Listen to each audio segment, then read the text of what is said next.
One area where people who might not even be Trump supporters might have a little bit of faith that maybe he'll do the right thing is in this area of trade deals like NAFTA. It's an issue that he talked about a lot during the campaign, that he's either going to totally eliminate NAFTA, remove us from it, or change it in some sort of massive way. And he cares about trade deals. That's what he cares about. And he's a negotiator, so he can improve them. Some people holding out hope on that. Unfortunately, I got news for you. He doesn't know a single thing about NAFTA, and that became immediately clear this week when he sat down and spoke with The Economist. It's a 10-page interview. You should read the whole thing because it's amazing. We're just gonna read a few excerpts. They asked him this: what is Trumponomics and how does it differ from standard Republican economics? His first statement to that was, that's an interesting question. I've never heard it put that way. How it's different than regular Republican economics. But anyway, he says it very much has to do with trade. We have so many bad trade deals, to a point where I'm not sure that we have any good trade deals.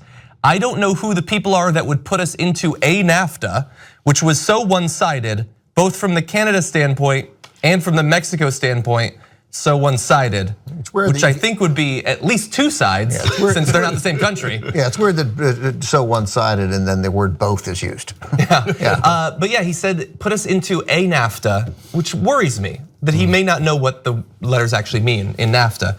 Of course he doesn't. But it gets worse than that. If you're a reporter, please ask him what the letters in NAFTA are.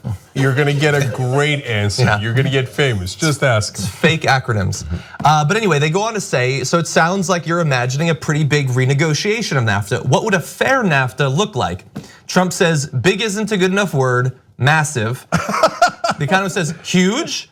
He says it's got to be, it's got to be. So they're gonna be incredibly polite and incredibly patient with him and try to get him to give a specific how he would improve it.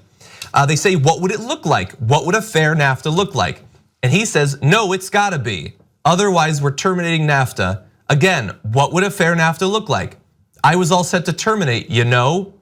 But Mr. President, what has to change for you not to withdraw? We have to be able to make fair deals. No clue, no plan, never was a plan. He's been talking about it for 18 months now, longer? Who cares? What did he say? What did he say about healthcare? This is really complicated. Yeah. What did he say about North Korea? This is really complicated. And what's he gonna say about NAFTA? This is really complicated. And they use letters.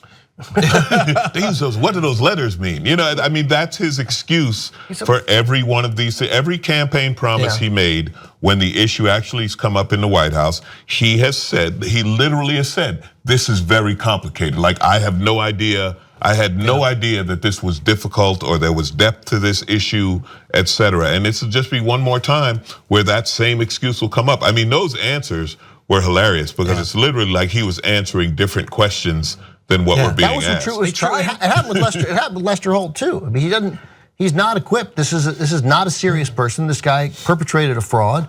He's a fraudulent guy in general. He is not. I mean, to call him intellectually vapid does a disservice to intellectually vapid people. This is not. He's not interested in anything. He has no worldview. He has no curiosity. He doesn't care about NAFTA. What he knew was criticizing NAFTA and saying we make bad trade deals got a huge thunderous applause. So he kept saying it. And you think he's surrounded by somebody who could explain to him how NAFTA might be improved upon? He's not. And if he does change NAFTA, he'll change it to the benefit of whatever the corporations or whatever Cairo icon says it ought to be changed to. And that's it. And real quick, because Alonzo mentioned healthcare. This was today, right? Or it came out today, or maybe yesterday, I think. But in a short period of time, I understood everything there was to know about healthcare. That's Trump. Sure. And we did the right thing, and we did the right negotiating. And actually, it's a very interesting subject. You know what I'm saying? And then he goes on to say, President said making deals as president, making deals as real estate executive is, quote, always the same.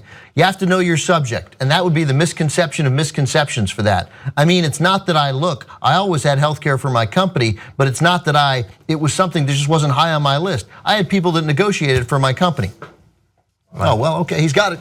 Yeah, you know, his idea of like figuring out healthcare is like, well, I had healthcare for my company. It's not remotely the same as healthcare for the whole country that the government is involved in. Okay, all right, so and on this stuff, they're like, hey, Mr. President, what do you want in NAFTA? Like, what's in NAFTA? What's wrong with it? What would you prefer? I've got massive problems with it. not fair. Not fair. This look, I'm gonna terribly insult my 4-year-old daughter, but 4-year-olds go, not fair, not fair. Yeah. But okay, but what's not fair? Name one thing in NAFTA. Name one thing in NAFTA, or name one letter in NAFTA, what it stands for. He doesn't know anything. Like name one letter, he'd be like, G. I've got one other quote. And if you support him, by the way, and you say, no, he's not stupid, no. After with this, you don't know, that's okay. You never heard it before, that's okay, I get it. A lot of people don't know, they're not that into politics. You watch this and you say, no, I like this answer, then you're stupid. Yeah, and think about, I mean, over the course of a year, let alone decades, the terms in which any free trade agreement are set up under affects millions and millions of American lives, let alone lives in the other countries that are part of the agreement. And he doesn't care. Like, this is the issue that supposedly him and his biggest supporters are closest on. He really understands how they've been hurting over decades, but he doesn't care and he doesn't know. And then he says things like this. I love this. The Economist says, some people think this is a negotiating tactic, that you say some very dramatic things, but actually you would settle for some very small changes. Is that right? And he says, no, it's not. Really not a negotiation. It's really not. No. Will I settle for less than I go in with? Yes, I mean, who wouldn't? See, that was another one of those discussions he was having with himself. Right, that's right. And he was, It's not. It is. Yeah. So when you talk about his supporters on NAFTA, though, this is where his corporate supporters are like, all right, stupid, don't get in the way. You know what I mean? Like you look at like the auto industry, right? Where Ford's like, okay, we make trucks in Canada and we make some car in Mexico and we're gonna make this new car here in Detroit. They're like, you want to take credit for Detroit? Fine, go ahead, we don't care. But don't get involved in our business. And both who's the handsome dude in Canada? Trudeau. Both Trudeau and who's the Mexican president now? Nieto. So that's a shame. So both Trudeau and Nieto have told him, please don't. Please don't. And because they theoretically they're guys who have accomplished something in their lives. I'm not saying they're the perfect choices, but they get the value in those deals, and neither of them want him to pull out. So I just want to be super clear about this. You don't have to be in favor of NAFTA. NAFTA's got significant issues, and the only thing I've agreed with Trump on so far is that he did not go forward with TPP. Ask him what those letters stand for, see what you get. So we're not talking about the policy itself. We're talking about how Trump doesn't understand any of it. And by the way, if you were psyched that he killed TPP, great, God bless.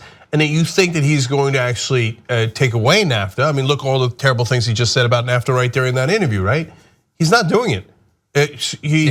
So to Alonzo's point, like the adults came in, Mnuchin and all the not just his advisors and not just the leaders of Canada and Mexico, but the big business leaders, his donors came in and they say, Donnie, hey, you sit in the corner, Donnie, okay? Right. We're gonna keep going with NAFTA. We're all making a lot of money from NAFTA, so you run your mouth any way you like. But the bottom line is you're not getting rid of NAFTA. And guess what's happened?